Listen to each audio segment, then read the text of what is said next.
I feel better about this. Didn't it give you a little tingly feeling right there, touching each other? We can do that. We can do that, and nobody's going to jail for it.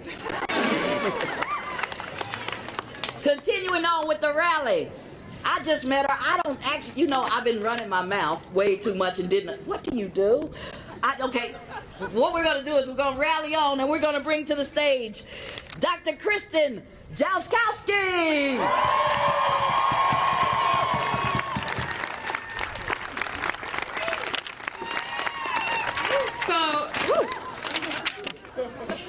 I'm really not at all excited to follow this energy up here, but I'm excited at the energy in the crowd, so thank you so much.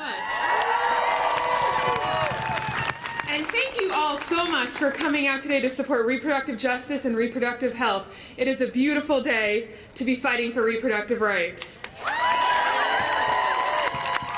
I'd like to thank Kendall and the Arkansas Coalition for Reproductive Justice for asking me to come speak today.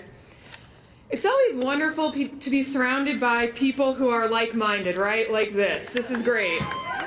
This feels nice. It's great to be with your people, people who agree with you, people who understand you, people who understand why reproductive rights are so important, and don't understand why reproductive rights are so threatened in this state and in this country. So thank you for being my people, and I'm really happy to be your people. Recently, the Women's Foundation of Arkansas asked me to investigate the issue of teen pregnancy in Arkansas and synthesize some data from places like the Centers for Disease Control and Prevention and the National Campaign to Fight Teen Pregnancy regarding the current status of teen pregnancy and childbirth among women in Arkansas. We released this report down here in Little Rock back in October, and we recently did another report back in Northwest Arkansas where I'm at the University of Arkansas about 2 weeks ago. And I can tell you a little bit about that. I'm going to tell you a little bit about that report, but I'm sure most of you already know a lot of this information. The findings in our report were really frightening. Let me give you a couple of examples. Arkansas has the third highest teen pregnancy rate in the United States. Our pregnancy rate is 28% higher than the national mean. We also have the highest teen birth rate. Our birth rate is 70% higher than the national average. So that might cause you to pause and wonder what is going on in Arkansas that our teens are experiencing such high rates of pregnancy and childbirth. No education. Yep, the answer is twofold. The first one is that our teens are having more sex compared nationally, and the second one is that we're using highly effective birth control methods less often than other teens. Now, let me be clear, teens having sex is not a problem. That's not a problem to me, and it shouldn't be a problem to most people, but what the problem is that they're not educated and they're not using highly effective methods when they are having sex. That's number one. And the second problem, 43% of teen moms will not finish high school or complete a GED. Yes. And of the 50%, about 50% who do finish, they finish by age 22, which is 4 years older than the typical high school graduation age. And then finally, of those moms who do finish high school, which is great, less than 2% of those mothers will finish college by age 30. That's 2% of moms finishing college by age 30. So that impact of teen pregnancy and educational attainment then further impacts women's future employment, their earning potential, and educational attainment for future generations. Children of teen moms are less likely to finish high school, and daughters of teen moms are more likely to experience teen pregnancy themselves. So when we start looking broadly across the generations, what we see is that teen pregnancy and parenthood perpetuates a cycle of poverty through continued low educational achievement among teen mothers and their children, economic hardship facilitated by lack of education, and that impacts women who are already earning less than men. So we can see reproductive rights as a social and economic issue, but it's also a public health and human rights issue. Reproductive health is a basic human right, and these rights are being compromised. I'm a public health educator and a public health professional. When I talk about reproductive rights, I'm talking about access to highly effective contraceptive methods, access to safe legal abortion, and access to evidence-based comprehensive sexuality education.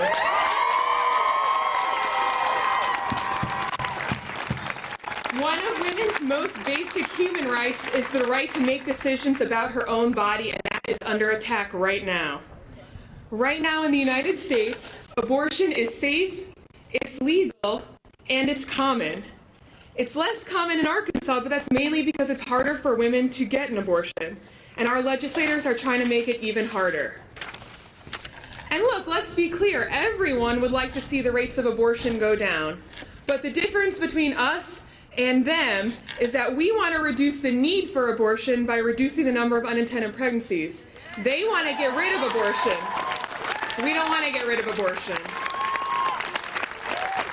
We know legislators are not medical experts. We can all agree that a woman's health and not politics should drive important medical decisions. And in fact, this isn't even an area where politicians should be meddling, but they are.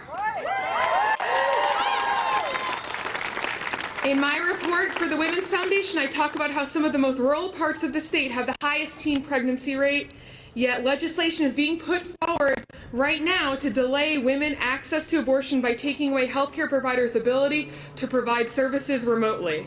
That will affect these women in the most rural parts of our state. And that begs the question, since when did legislators get medical degrees allowing them to make these decisions? They didn't. And I can tell you one thing, in addition to not understanding health and medicine, they also don't understand history. If anything, history shows us that making abortion illegal will not make it go away.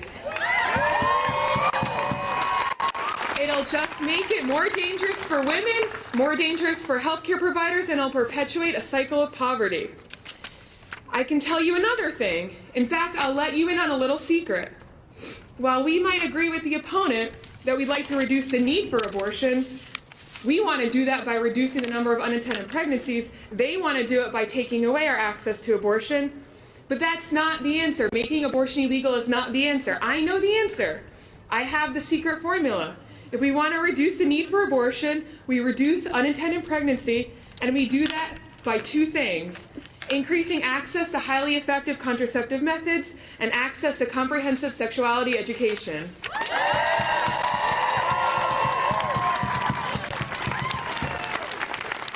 And although it seems simple, they want to make it complicated. Our legislators want this to look complicated, but in reality, it's not complicated.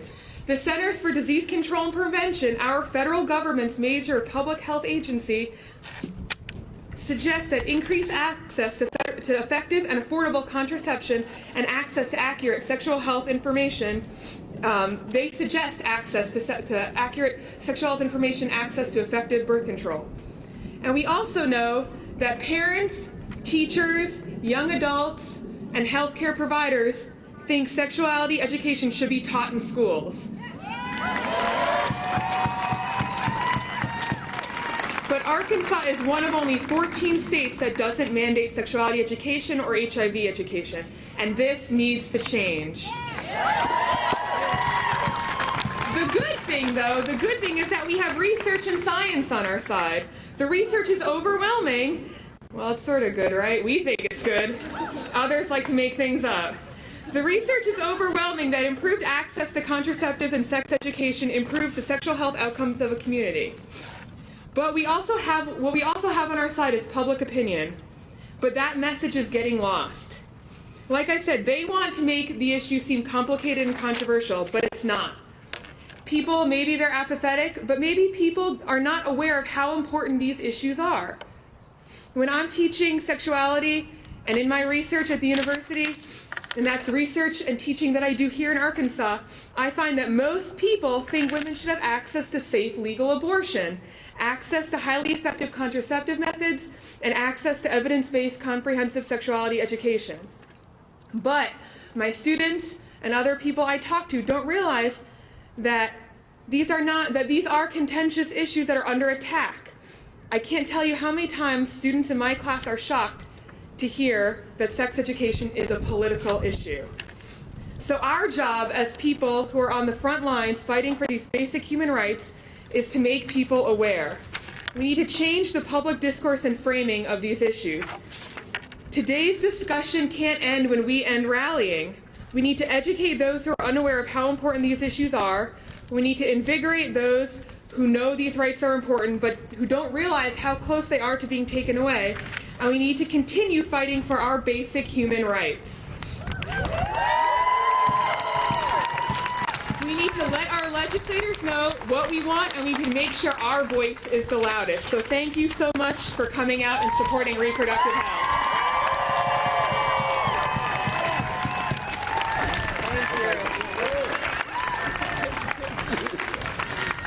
All right, Doc.